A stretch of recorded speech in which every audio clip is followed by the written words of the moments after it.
And we are live. Welcome, everyone, to another episode of the Black Powder Podcast. My name is Michael White, a.k.a. The Great White Hope, a.k.a. MW for Liberty, joined always with my melanated brother-in-arms, Mr. Marcus Matthews, going tonight by the moniker, the Libertarian Black Spike Cohen. You can't be the Black Spike Cohen because Spike Cohen is the white one and the black one. He's all of them, and he's our guest tonight. Spike, welcome to the Black Powder Podcast.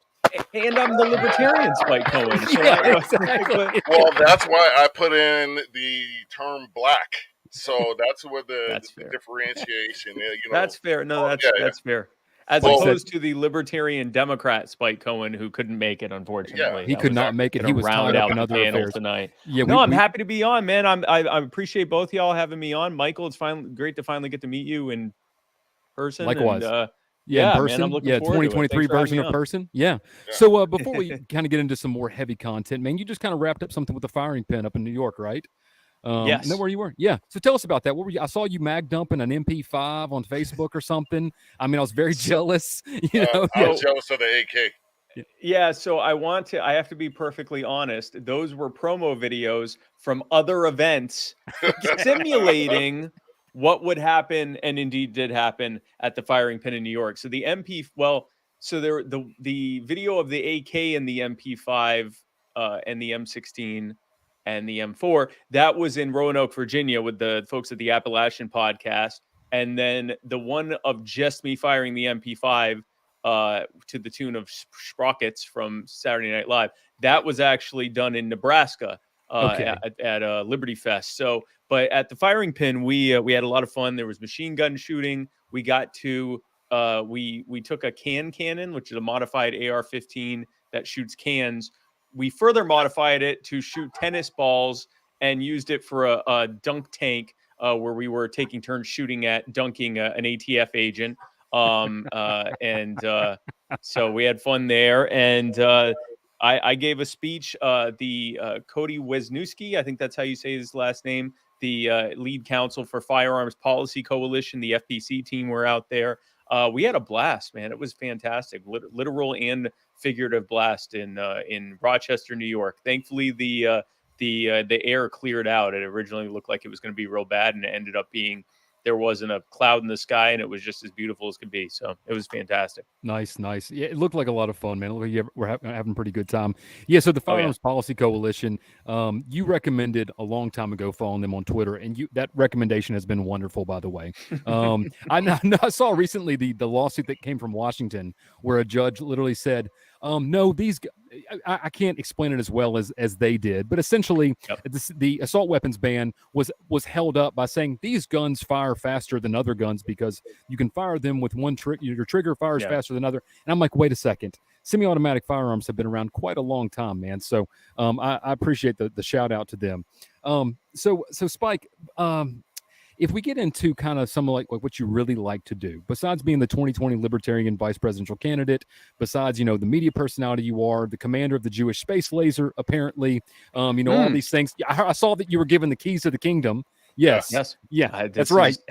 This is it. Hey, we're cool, right? Yeah, we're cool, man. Don't use Let's wait till the end of the show, and I'll tell you. Right. I'll have to let you know. We'll see how the show goes. No, so they gave me, this is amazing. By the way, I don't know how well you can see it. This is a Jewish space laser activator. It has a workable button. And what's wild about this is it actually has the hookups to hook it up to a device where if you wanted to have it be even more intense, where you press it and the light goes off or whatever, they've got all that set up. This is like a nerd's dream, and I am a nerd, so I love it. So I'm probably going to be taking this and making an even more incredible machine from it. But yeah, so when I got it, I'd also be happy to report I've carried this on through TSA, and they did not care at all, at all. So that's good to know. That's good. I didn't like your weapon of mass destruction. Yeah. What's that? I didn't like your trigger discipline right there, though. Oh yeah, no, you never. Don't push the button. Yeah, don't push the button for the Jewish space laser.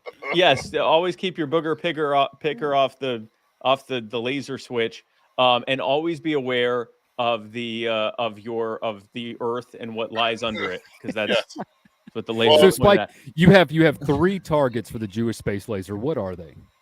Federal Reserve, and then I just take a nap. Like You're honestly, taking that. That's it. Federal Reserve. That's all we need. I guess the IRS. Yeah, change the money, change the world. There you go. Have some fun with the ATF. I guess just. But honestly, at that point, once you get rid of the Federal Reserve, everything else is just really for just giggles. fall in line. Honestly, yeah, no. So yeah. Hey, Michael, we have one bill to pay real quick. Sure, go ahead and pay it. All right, the Black Powder podcast is proudly brought to you by Common Arms Trade Company. Use promo code Black Powder for 10% all offers, all orders over $100. Why don't you put it on the screen, Marcus? Put that blurb up there again. And as long as we sat here and tried to edit it like 3 times to make sure it was correct. Yeah. And so might as well go ahead and put it on there. Yeah, sponsored by Common Arms Trade Company. Use promo code Black Powder for 10% off all orders over $100. Find them on Facebook. Sounds how it's spelled how it sounds. Common Arms Trade Company, your one-stop shop for all things 2A. He posted the other day a 45 long Colt and a 44 caliber lever action. Can't remember the manufacturer. And I looked at my wife and I said, I think I can get 10% off this. You need to let it happen. So, yeah, definitely use that promo code. So, Spike, besides being Jewish Space Laser, besides all that, and hello to you, Carol. I'm from Arkansas, and you're from Cali, Marcus. Tell us about sort of this You Are the Power stuff, man. That's really what you're focusing your effort on. That's kind of what I see you really doing. Tell us kind of how you got started, what the recent projects have been, and some stuff you have going on. Sure. So You Are the Power is an idea that's been kind of jingling around in my head for a while now, even before the campaign. I looked at the state of the liberty movement, focused first on the Libertarian Party, but honestly, that's one of many components to the liberty movement. And what I saw was that there was a lot of stagnation. There was a lot of frustration. There's a ton of people out there who were sick of the status quo, but because we didn't really have a blueprint for how to get from being a relatively small group that's seen as the fringe by the mainstream, if they even are aware of us at all, right, to get from that to where we need to go, not really having a solid plan for that, we are often attacking each other. We're often arguing with each other. We're often blaming each other. I know this sounds completely ridiculous. Libertarians never argue with each other or blame each other for anything. Yeah. But, I just saw this happening over and over and over again. And during the campaign, I went across the country during one of the worst times to go across the country, during the height of the lockdowns and the mask mandates and school shutdowns and everything else. I saw entire cities that used to be booming towns that had just become ghost towns.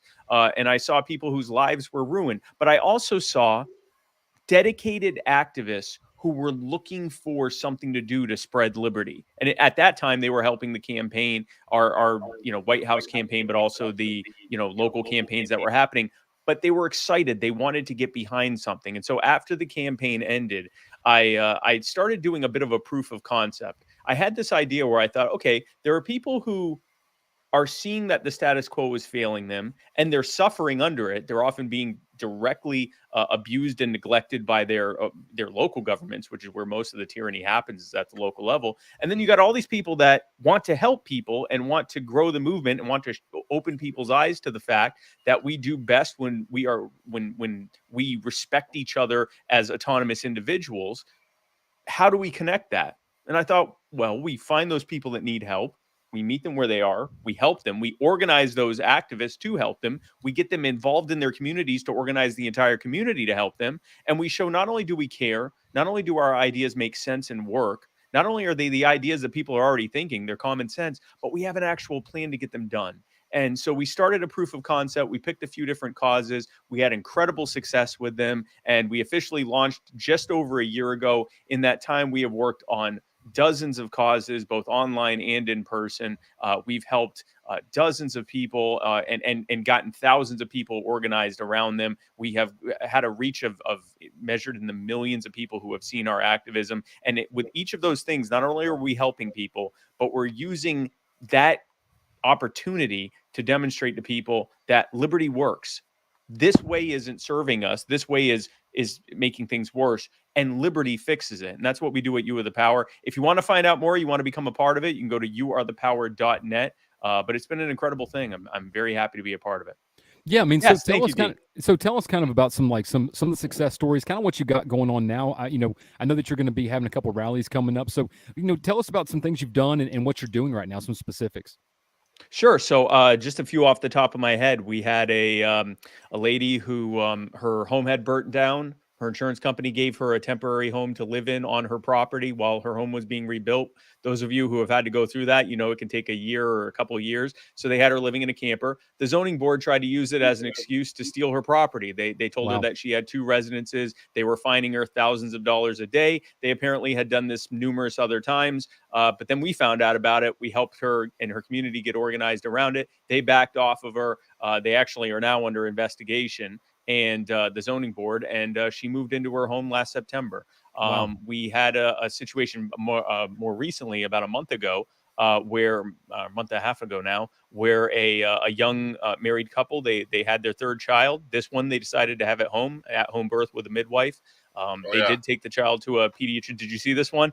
Took the kid to a pediatrician. Yeah. Newborn baby, few days old. Takes the kid, baby Mila, to a pediatrician just to have a checkup. The pediatrician says the kid is little jaundiced. They said, okay, give us the information. We'll have our midwife do it. Pediatrician didn't like that. He didn't like that they weren't hiring him to do it. And so in the middle of the night, he called CPS. The following morning, they detained the parents and stole baby Mila. Yeah.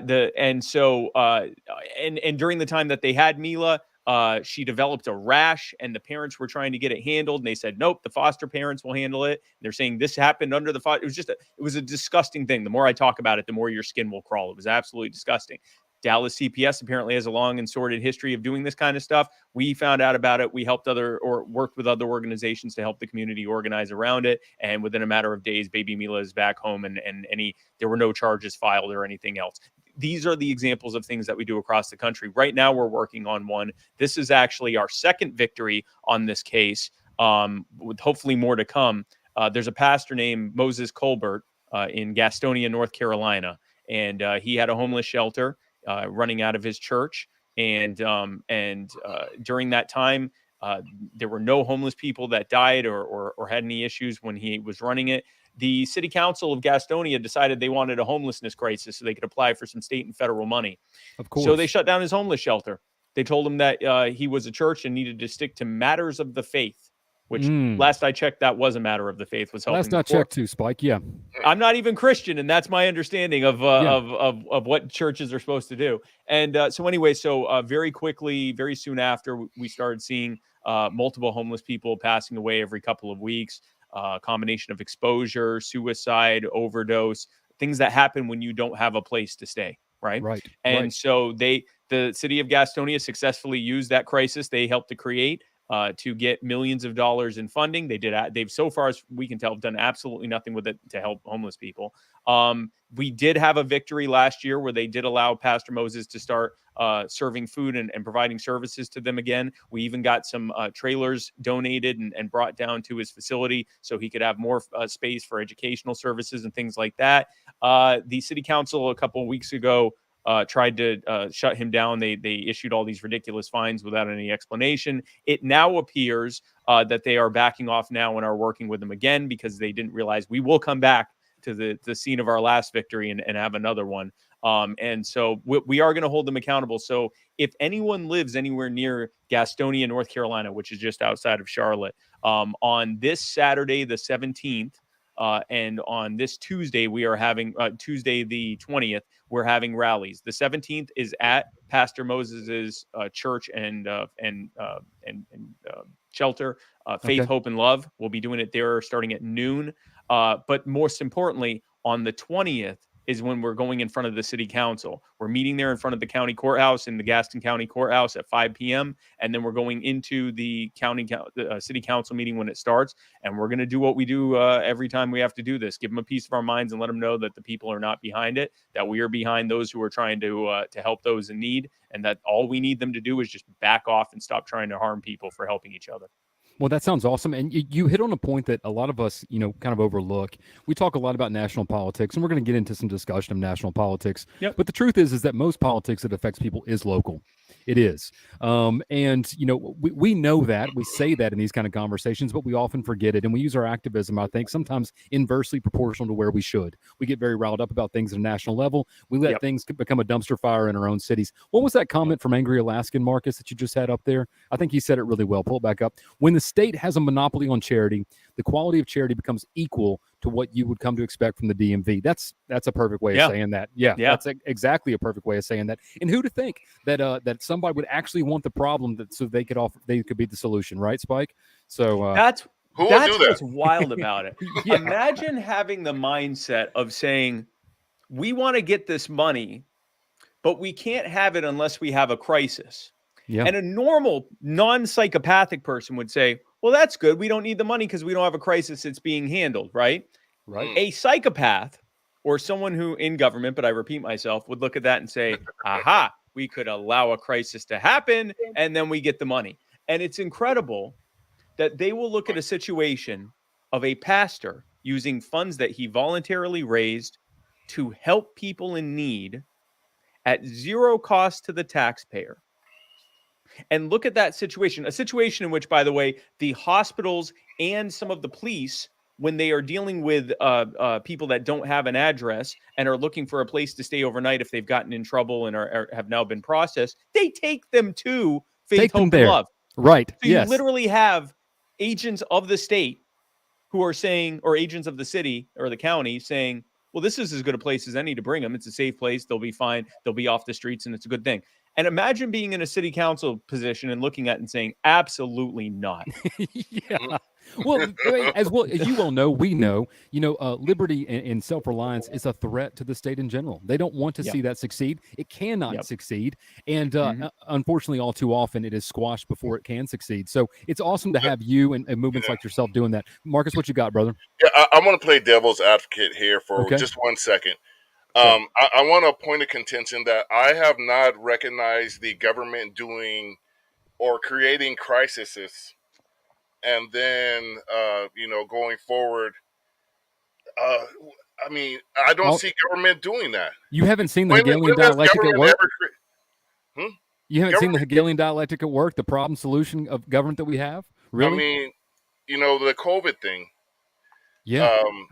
Yeah, Marcus, I think you're what are you drinking on tonight, man? When has government ever? No. Don't say COVID. Don't say COVID. I just like I said, I want to play devil's advocate. When has government ever done that before?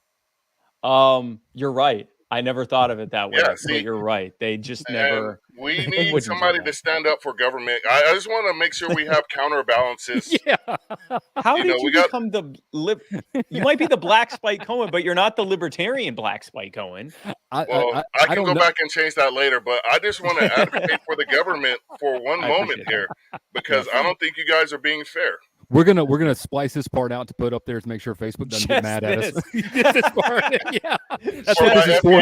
This is for the algorithm. Yeah, this is for the algorithm. Spike back. No. Look what we said. That's what we did. This is what we do on this show. This is what we do on this show. Listen, it is. It's like giving Spike Cohen a Jewish space laser and then being the only one to sell the guidance. That's true. That's another good example. That's a good example.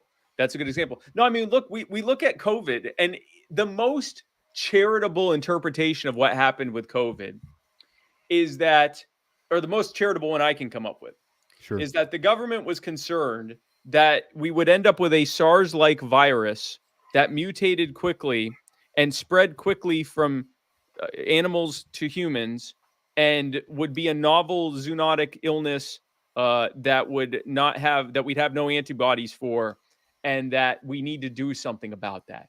So they created one. Yeah. They created one. Yeah. Their own rules that they set for themselves, which clearly mean nothing, say don't do that. Gain of function, don't do that. Do not you can test viruses, you can discover viruses, but you can't take a virus and intentionally mutate or humanize it. They did both. They mutated it to at least 10,000 times its original virality or virility. Virulence. Virulence. I should look that up. 10,000 times worse, and they humanized it. Yeah. They made it so that it would spread more easily to people. Yeah, but we did that over in China. That's why it's fun. It's okay to do it over there, right? Yeah, I mean, only now- do it in the most populous country in the world. Which is India. also run by a dictatorship that will do everything they can to suppress the fact that it exists, right? Right. This is what's so wild about it. When in those early days of COVID, the US government knew that this had happened. They knew that they had made this thing, and they knew that it was now out. And they and the Chinese government actively suppressed it and actually arrested the doctor who discovered it, who later died of it, while the U.S. government just sat there and twiddled its thumbs and pretended they had no idea what was going on. And you even had Donald Trump on Twitter and on TV calling it the Wuhan flu and the China virus and all of that, the Hong flu and the Kung flu and all that stuff. Didn't lift a finger to actually investigate its origins.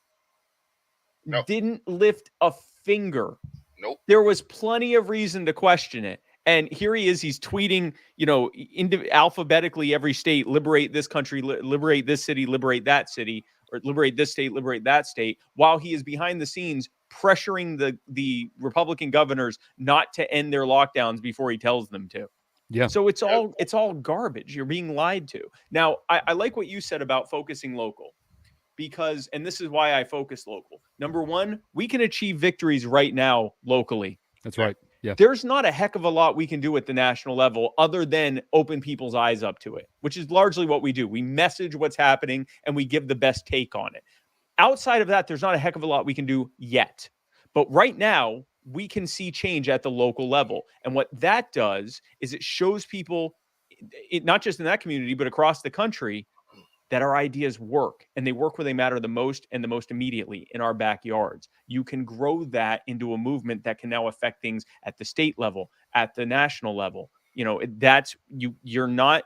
We have, for the movement for the better part of 50, 60 years, has been trying to do this Hail Mary catapult where we find the magic libertarian who's going to magically be allowed on their debate stage, which they'll never do, and then magically perform the best debate performance ever that magically gets at least 51% of the populace to say, I'm a libertarian, I'm voting libertarian, and then magically that libertarian president comes in and magically fixes what took centuries to build. That's right.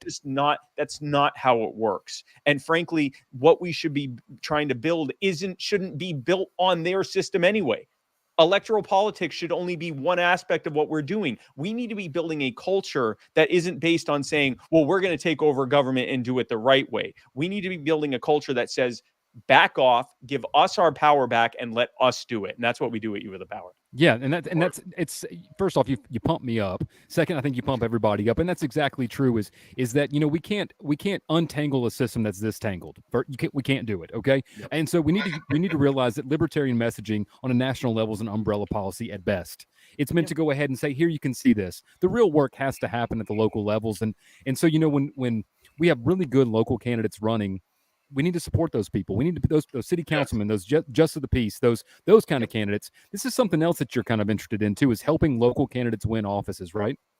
Yeah, no, that's a big deal to me. I will say over the past year or so, my focus is less and less on the local candidates and more and more on the local issues and local activism and local organization. You Are the Power, not just from a tactic standpoint, but also from a legal standpoint. We are a nonpartisan nonprofit. Now, with that said, we have had many liberty-leaning and freedom-loving, both Libertarian Party and other party member candidates for office and sitting elected officials who have agreed with our cause and agreed with what we're doing and have joined us in that.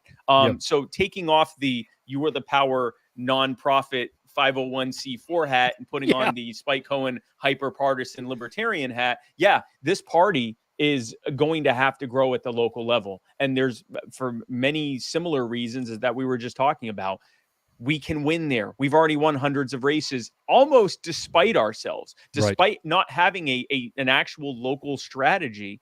We've been able to win hundreds of races. We can win thousands of races if we put the focus there. The other thing we do is we kill the narrative that we can't win. If all of the main people we put up as our Libertarian Party heroes are people like me who didn't win, then we're helping reinforce the argument that we can't win. Why don't we instead put up people like Kalish Morrow and Jim Turney and Kara Schultz and many other elected officials across the country who aren't not only won, but when they won, the people of that city or that county or that whatever they got elected to, they won as well. We can show that liberty, that when people vote for a libertarian, not only can that libertarian win, but when they win, everyone wins for a change. It's not just that party winning. It's not just the status quo and the two-headed uniparty that wins. Everyone wins. America wins. That city wins. That county wins. And from there, we can also show that when you have libertarian control of a local area, they can begin to nullify and ignore bad policy at the state and federal level. You don't have to get to the Capitol Hill to start ignoring what they say. You can just take over your own hill and say, we're not going to enforce that here. Our sheriff's not going to be a part of that. Well Our said. school district isn't going to be a part of that. Well said. Very well said. We're approaching the halfway mark. And there is a massive elephant on the room with an 800-pound gorilla sitting on top of it. You know, so what is that, man? I haven't been watching. I've been at the lake, man. I've been at the lake, man. What's going on here, Marcus? What are you talking about? Somebody's in trouble, I think. I don't know. It's something to do with a problem government created. There you go. It is something that had to do with the problem government created. So, yes, for everybody, we're talking obviously about the fact today that former President Trump visited a courthouse in Miami on 37 federal charges. Spike, I'm sure you have some opinions about this, right? Quite a bit of them. Yeah, and none at all. None at all. I'm sure you have a few. Things happen. The first question I have for you is I think that this does nothing but help Donald Trump's reelection campaign. That's my personal opinion. I could be wrong. Yeah. Where are you on that? So from just a purely political standpoint, Donald Trump is now basically certain to be the Republican nominee. Like that's basic. I mean, he already was the favorite. I think Ron DeSantis is dead in the water now. Like, and especially the way he has handled it. Vivek, I think it's Ramaswamy, has actually handled this pretty well. He's come out front. He said, this is a political witch hunt, and I'm filing a Freedom of Information Act request to see how the Biden administration has talked with the Department of Justice about anything related to this case. And he's positioned himself well, because if it turns out Trump was selling secrets to the Saudis or something like that and does go to jail, Vivek can say, well, listen, I was just trying to, get ahead of it and see what information we had. And if it turns out that he is found not guilty, or charges aren't, the charges are dropped, or, he wins on appeal or whatever, Vivek can say, see, I told you all along. Ron DeSantis has just not said much of anything. He did initially, and now he's not saying anything, which means he's kind of going to lose either way. So I think at this point, Trump is basically assured to be the nominee. And as of right now, his polling numbers have gone, like in the general election, his polling numbers have actually gone up. Now, that could obviously change, but I honestly think, if anything, that might hold. And here's why. The fact is, most Americans don't know that Joe Biden also lost classified documents in multiple places. Now, the conditions are a little bit different and all of that, but most people don't even know that. Donald Trump's about to make sure everyone knows that. So that's going to affect things. You're going to have people in the middle who don't really like Trump. They're going to be those 70% of Americans who don't want Trump or Biden to run for re-election. And they're going to look at it and go, looks to me like this is political. Whether it is or not, just looking at it purely politically, I do think it potentially helps his re-election, which is why we need to consider something. Donald Trump in 2016 knew, or once he was elected, he knew that the FBI and the law enforcement and intelligence apparatus had been openly spying on him basically since he announced his candidacy. And they were looking for anything they could to run him out of business, to run him out of the campaign, even if it meant throwing him in jail or framing him or whatever. He knew that going in. He promised to drain the swamp. He promised to lock her up. He promised that he was going to be pardoning and nullifying and knocking down and abolishing left and right. He gets into office and goes, oh, this is my ring of power now. That's right. Yeah. And he signs off every single year. every single budget, every single omnibus, every single thing that is put in front of him that gives more power and more money and more authority and more employees to that very same law enforcement and intelligence apparatus, the NSA, the FBI, the CIA, the Department of Homeland Security, you name it, the entire thing, the militarization of the police, all of that. He went in and instead of draining the swamp, he decided, I think I'm going to be the king of the swamp creatures. King and of the he gets swamp. in there and it blew up in his face. It blew up in his face because one of the few positive things about Trump is he isn't a career politician. He goes in there, he does it, and they go, all right, hey, thanks for all that power. We're going to, also, you need to listen to Anthony Fauci, and he's going to guide you through these lockdowns in 15 days to slow the spread. And Donald Trump goes, okay. And he goes and gets in front of that stupid banner they put up. And for months, he tells people how stupid Sweden is for not locking down and attacks people for not participating in the lockdowns, goes after DeSantis. It's funny how he now attacks DeSantis for locking down. He attacked DeSantis for ending the lockdowns back when he did it before most other governors did, right? So he does all of this, and those conditions that were created by the lockdowns helped to contribute to him not getting reelected. All of that economic devastation was a big part of why he didn't get reelected. That and the fact that he couldn't really have a coherent policy on it one way or another. He was talking out of both sides of his head. And so now they help get him out. He doesn't pardon Julian Assange for the Espionage Act. He doesn't pardon Ross Ulbricht. He doesn't pardon Edward Snowden. He doesn't do any of these things. All the things he said he was going to do, or at least hinted at or flirted with doing, he didn't do any of it.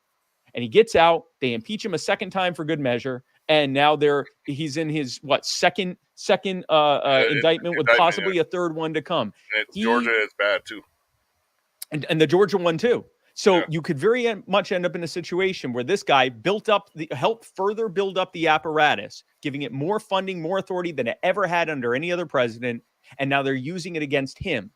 And when he's talking about getting reelected, he's not saying I'm going to dismantle all of this. He says, I'm going to stop them from doing it to me. I'm going to, hold them accountable for what they're doing to me. I'm an innocent man. What on earth makes us think that if and when, because he could very well get reelected. That is not even close to being out of the realm of possibility. At this point, it's about like a 50-50, if you ask me. Yeah, and if he gets back in there and goes, I'm king again, and he orders, an end to his investigation, and he gives them all that power again, what are they going to do? They're going to do the same thing they always do. They're going to take all the power that's being given to him, and then they'll probably use it against him when he's out again. And if he doesn't see that coming, I don't know what to tell you. But it's not good for the rest of us. It's a bit of karmic justice in some ways. That was kind of the first thought that I had was, okay, well, you didn't pardon Julian Assange. You didn't pardon, Edward Snowden. And here we go. This exact same act that you're being indicted against was the crime that they were indicted against, and you had every possibility to undo all this if you wanted to. And that was the first thing that I thought of was that issue. And so, but you're right, this is about me, and that's why I don't find it very genuine. We often, libertarians like ourselves have often said during times of government overreach and power, every time they've grown government, we've gone, hey, wait up, they're going to use this against you. Remember the Department of Homeland Security? It's just for the terrorists, right? It's just for the terrorists. And the same people who supported that in 2006 are now the people that the DHS is being weaponized against. And so every single time, and it kind of drives you crazy. I want to be able to start saying, thank you for listening instead of, I told you so. At some point in time, we know we've won when we say, thank you for listening, One of the worst things about being a libertarian is being able to watch this thing and predict it happening in like slow motion. We're like the guy in the Titanic going, there is an iceberg and we are going towards it. And everyone's like, no, it's fine. No, it's good. This is the strongest ship on Earth. And we're like, no, we're going to hit that. And we're in the middle of nowhere and we don't have enough lay boats. And they go, that's not going to happen. This thing is built like a tank. We're going to be, and that's what we go through. We say this is going to cause this to happen, which causes this to happen. Here are the recent historical analogs to show us that exactly what's going to happen. And people go, you moron. That'll never happen. We're the strongest, freest, greatest country on earth. And then it happens. And everyone goes, what the hell? No one could have predicted that this happened. Nobody could have predicted. And my new favorite is that there's a new take among conservatives, especially. Progressives have done this in the past, but it's big with conservatives now. They'll go, if it wasn't for you libertarians, we'd have a little bit more power to deal with all these progressives. And I go, if it wasn't for you conservatives, the progressives wouldn't have all this power to use against everyone else. You built this thing. We warned you every step of the way. We said the Patriot Act is going to be used against you. The Department of Homeland Security is going to be used against you. Warrantless wiretapping and surveillance is going to be used against you. The ability of government to moderate content on social media, which started in the mid-2000s to stop terrorism, that's going to be used against you. And they went, they'll never do that. No, they'll never do that. And then it happens, and they go, you libertarians, this is all your fault. This is all your fault. Yeah. So, based on what you know right now, as far as Trump and the charges, what do you think the probability of him actually being found guilty? Because Bill Barr, the conservative icon that you couldn't get a greased toothpick up his ass, thinks Trump is toast based on the evidence he's seen so far. So there's two things. One is, do they have enough evidence to convict someone? And then the next one is, do they have enough evidence to justify convicting the last president to the American public? Yeah. And I personally think, I may be wrong. They may be, I mean, I don't know about this case, but the Alvin Bragg one was just disgusting. And the fact that that was weak. That was absolute hot ass garbage, and Alvin Bragg should be ashamed of himself. But I'm ashamed of him as a black man. So that's why you're not the libertarian black Alvin Bragg. Yeah. Oh yeah, exactly. So I think it is. I mean, anything's possible. I think unless they have evidence that he was selling secrets or was intentionally trying to undermine the United States government or something like that, unless they have some kind of like serious malignant or malfeasant motive here, I think it is highly, highly unlikely that he's going to be convicted. Or he might be convicted of some of the lesser charges of contempt or something like that. I don't think we're going to see the man in prison. And I think there is a not 0% chance that he could be convicted of some of those things and then get elected and then pardon himself. Right. And all I will have to say, because I've been beating up on conservatives a lot on this, okay? I've been, like, here is your hero. He built the thing that's now attacking him, and he doesn't seem to care about the thing. He just doesn't want it to attack him. But I'm going to go after my progressive friends for a minute. In the event, which is not all that unlikely, that the person you hate more than anything on earth, after being convicted of espionage, gets reelected, pardons himself, and then orders the prosecution of Joe Biden for the Burisma bribe or whatever. In that event, which again, it's not that far-fetched though, Spike. Low double-digit chance. This is not. Yeah. This is something that if the odds were good enough, I'd bet the over. Like, I mean, seriously. So in that event that happens, will you finally stop talking about democracy as though it's the best way to deal with everything? And it's they taught after January 6th. Yeah. Which increasingly looks like it was an agent provocateur situation. Absolutely. But after January 6th, the way that they talked about Capitol Hill, the palace, the temple of our democracy, they talk about this like it's a cult, it's like it is, which it is. I mean, statism is a cult, but they talk about democracy. Democracy is a way to choose elected officials. That's it. That's literally it. It's better than most other systems, I would say, certainly better than autocracy, but they talk about it like this is how we should handle everything. Everything should be for a vote, even stuff that has nothing to do with me. I should have as much of a say in your life as you do. That's real equity. Can we maybe just put democracy in its proper place? If democracy is what is used by the voting public to fair and square, straight up put someone who just got convicted of espionage in office to vacate his own charges and turn around and persecute his political opposition, like if that happens, can we maybe say that democracy isn't the vaunted vessel for all things holy that you've been? We live in like a Rick and Morty episode. like that's where we are. Like we changed the channel. We're in some crazy universe now, and this is what's going on, man. Yeah, that's accurate. It's very accurate. We've jumped timelines in some point in time, but I can't. There's a part of me that goes, how does this even become a actual judicial matter? Where would you find an impartial jury in a case like this? Where do you even find one? How do you do that? Yeah, so remind me of this. We get jurors from voter rolls, right? You may have heard of or have an opinion of a gentleman who was president of the United States. You might have an opinion, right? How do you get a non-part? How do you get a jury? And so that's I think the case one, right? I think they need to look for libertarians, and the more, and not just libertarians, black-pilled libertarians. They need to get the ones who go, I don't give a crap. Like, they need to get them up there and say, did you vote? No, I don't vote. Why didn't you vote? Because this whole thing's a stupid mess. Like, get them. Get the ones who, like, who do you want to win the next election? I don't even care if we have an election. Get that guy. Like, that's that guy. I remember during the O.J. Simpson civil trial, they had a hard time finding anyone who didn't have an opinion. And they legit found a handful of people who really hadn't followed it at all. They'd been busy painting their house or something. Like, I mean, they just hadn't been who, especially like you said, this isn't like finding like some schmuck walking down the street. This is the voter rolls. Like, these are people who have done their civic duty and are probably at least a little plugged in. You're going to find 12 people in and around Miami. Yeah, it needs to be an all-black jury. Have an opinion. That's what you're saying. It needs to be an all-black jury. Yeah, because black people don't vote. Good, cool. Yeah, like the 12 black dudes in Miami who just don't vote. Hey, yeah, find the 12 guys, the 12 black guys who don't care. Who don't care. Trump, the guy that sent me 1,200. I don't know, man.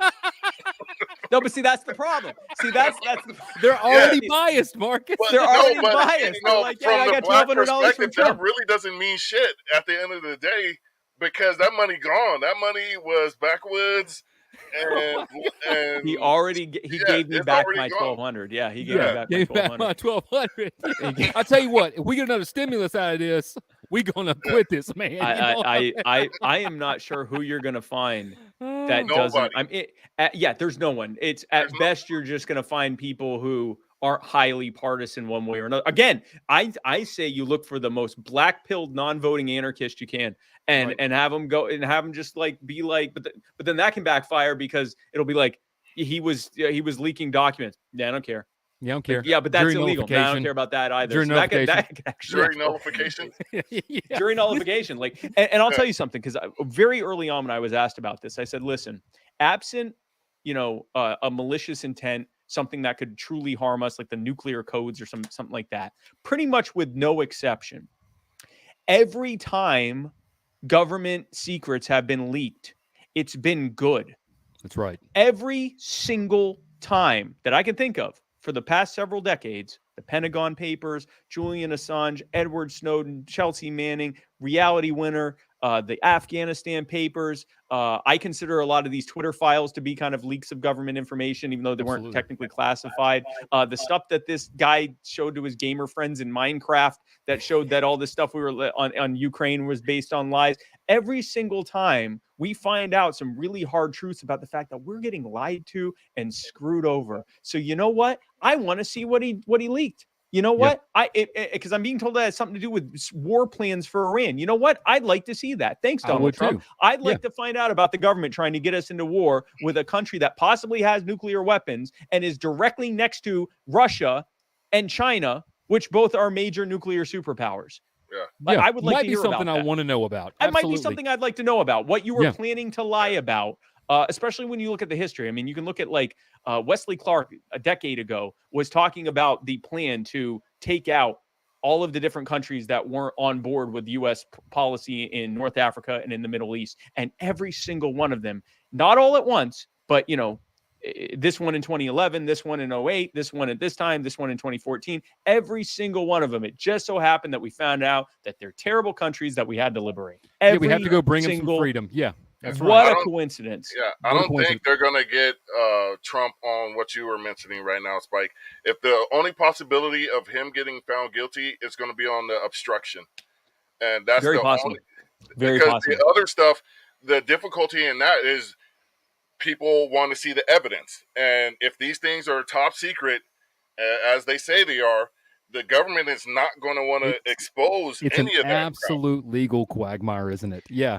It's like you just have to trust this that's top secret. It could be there because his own lawyer, I don't know if that's going to hold up either, with his own lawyer being, ex-lawyer being one of the main pieces of evidence against him, saying, yeah, he did this, this, and this. It's absolutely crazy. Yeah, it is. It is. But I can see a situation in which he is found guilty of obstruction, but not of the actual initial charges, which is wild to me that they can do that. That's like when they arrest someone for resisting arrest. Right. And then it turns out that like the thing they were arresting them for, they shouldn't even have been arresting them for. No, so you see it all the time with the common man. It happens all the time. There are two things here that I think are going to come into play. One is the fact that I think we should see the information now that it's been leaked or whatever. We should see it. Right. From the legal question becomes, does the president have the authority to essentially unilaterally and without any declaration needed declassify documents? There's probably, I mean, if you look at the decades of Chevron deference and just deference to the executive branch that the courts have, if he's found guilty here, there's a pretty decent chance, I'd say at least even chance, that at the circuit court or Supreme Court level, it ends up getting overturned. And we now have case law that the president, whoever's president, while they're president, can just, okay, I've decided this is unclassified now without even having to tell anyone. So there is a possibility of that happening as well. It really remains. There's a lot of questions that remain to be seen. I think that, like I said, the one thing that would basically guarantee a conviction is if they have smoking guns to show he was selling it, or that it was with a malicious intent, like he wanted, U.S. service members to get killed, or he wanted the U.S. to lose, or he wanted, information to get leaked to our enemies so that they could counterattack, or something like that. Then we're probably going to see a conviction. Absent that, I'm not sure. I would guess saying the government created a crisis, and in the end, it could end up giving itself more power. That's why they. Yes. Because that's a new concept to me. I don't know the government creates. Well, like you were saying before, they don't do that, and so I know they don't do that. This is a brave new world we're in, where the government creates situations to give themselves power. It's a pattern, right? Government creates a crisis or makes a crisis worse, or sometimes creates a crisis and makes it worse. And then they go, look at this terrible crisis. And they allow people, they often make it harder for people to help themselves so that there can be a maximum amount of suffering. And then they grandstand off of the dead bodies and the people that are suffering and go, look at all this suffering. If only we had the power to deal with it. And then they get that power and nothing gets better. Sometimes it gets even worse based on what they do. And they go, you idiots aren't listening to what we're doing. If only we had more power to make you do it. And it's just this constant reinforcing pattern. And it requires a public who either buys that shit or, and that's only a small subset of the public. Most of the public doesn't buy it, at least not for long, maybe initially, but they don't buy it for long. But then there's another part of the public who says, well, yes, this one half of the ruling class is doing that. And it's terrible. And it needs to stop. And the only ones who can stop it are the other half of the ruling class. Half of the ruling class. Yes. It's insanity. Yeah. And it's insane. I talk about it a lot because that good cop, bad cop routine of the rope-a-dope, they play us against each other and they get us to emulate their behavior. This person isn't just someone who disagrees with me politically. They're a scumbag. They're everything I hate. They're trying to destroy my life. They're a threat to me. They're a fascist, Nazis, communist, whatever. And all of that is to keep us at each other's throat and distract us from the fact that they can do whatever they want. And it also reinforces the whole, well, it's far too important to elect someone who could actually fix this. Nope. We need to keep voting for the people who put us in this mess. Because if we don't, then the other person who also put us in this mess could get elected instead. It's a good cop, bad cop routine. And the thing to remember about good cop, bad cop routines is they're both cops. Yeah. Well, 2024 is going to be the most important election of our lives. Of our lifetimes, Marcus. I agree. I agree. Of our lifetimes. I agree. And this election is far too important to throw our vote away for the people who got us in this mess. Right. Well, there you go. Well said. We got to start wrapping it up real quick. We've had several guests on here that have announced their candidacy for the Libertarian Party PTOUS. Did I say that? POTUS. That's right. Yeah, we've had a few of them on here. We're not asking Spike his favorite. We're not asking anything. We're not asking anything. But if there's something you want to tell us, Yeah. We're not asking anything. We're not asking. I'm just putting a statement out there, and now it's out there. Yeah. It's out there, and whatever happens. No, listen, I haven't made any. I haven't ruled anything out. I haven't made any decisions. I will be making a decision sooner than later. Ultimately, I'm going to do how I can best help this movement. And if it's running, then I'll run. If it's doing what I'm doing with You Are the Power, then I'll do that. If it's doing something that'll make me billions of dollars in the process, shoot me your ideas. I'll do that instead. Yeah. But whatever it is, don't forget the little people, Spike. Don't forget Mike. Don't forget Marcus. Oh, well, listen, when you have $1 billion, everyone's little people. How could you forget? I made but no, Spike, listen, by the way. He did. No, I'm before the white libertarian Spike Cohen, there was the black libertarian Spike Cohen right there.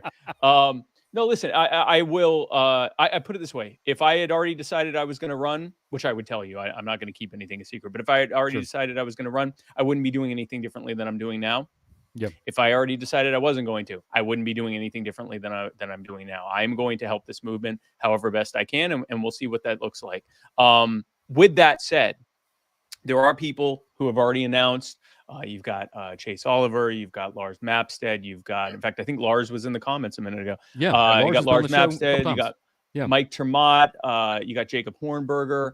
I feel like I'm leaving someone out, but I can tell you, any of these people would do a better job of who we have right now. All of them. All of them. Yes. And zero hesitation, right? So, like I said, I haven't ruled anything out, but I can tell you this: if I'm not running, then I probably won't endorse anyone because I don't want to look like I'm trying to, tip the scales. I'd rather, trust the delegates of the party to make that choice, and then I'll throw my support behind whoever they choose. Because, like I said, I look at all of these choices and I go, this is someone who, if they get it, that'll be a good thing. Yeah, cool. we've had Mike, Lars, and Chase on. I think a couple of them several times, and I've often said that LNC 24 is going to have a very difficult job because they're all very good, they all have very good ideas. They're all very, very articulate, very well studied in the issues, and of course they would do a better job than anybody out there today. So I'm with you on that one, Spike. So well said, 100%. Man. So we're going to wrap this broadcast up here. I know you got to get going. You got to get back to the wife. I got to get back to the wife. Marcus, you got to get back to the wife. Meh. I'm just kidding. Spike and I have to get back to the wife. That was a very racist setup. I gotta go make dinner as well, so that's why I got you. I do all the cooking. Spike, thank you so much for being on tonight. You're one of my heroes. I really enjoy getting to meet you, kind of in person, like you said. Thank you for your articulation on many of these issues and sitting down chopping up with us. Marcus, you got anything else for the man here? I also want to thank Spike Cohen because he's the one that inspired me to do a podcast. The first podcast I was ever on was his. He invited me on so graciously. And thank you for everything you do. I'm right here with you. I see it. Cyberbully the government. Yeah, there we go. And I think that people are better because of you. And that's not blowing smoke up your rear end or, anything pride related going on this month. Even though there's nothing the matter with that. Not that there's anything wrong with it. But, thank you, bro, because you are appreciated by a lot absolutely. of people. Definitely. I appreciate it. Well, you want to take us offline, man? You want to get us off? Because we have one way we always say I just, real quick thing. So if anyone likes that cyberbully the government shirt, if you go to youarethepower.net and click on the merch store, we've got those.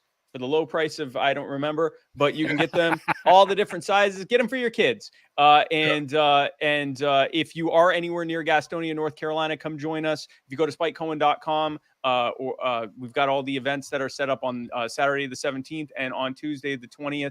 We'd love to have you out there. If you want to find out more about what I'm doing, go to youarethepower.net. If you want to find out more about just what I'm doing personally and the events I'm speaking at, go to spikecohen.com. And as always, if you are ever lost and cannot find me on social media, just go to the ATF's Facebook page and look for their most recent post. And that is my comment. That is our North Star. That is the North Star. That is Spike ratioing the ATF. You will always be able to find him there. You absolutely will. And so we always sign off the same way here on the Black Powder Podcast. Live free. Or die. Or die. Y'all take care. Have a great evening, everybody. Thanks, Spike, so much for being on tonight. We really appreciate it. Thank you, guys.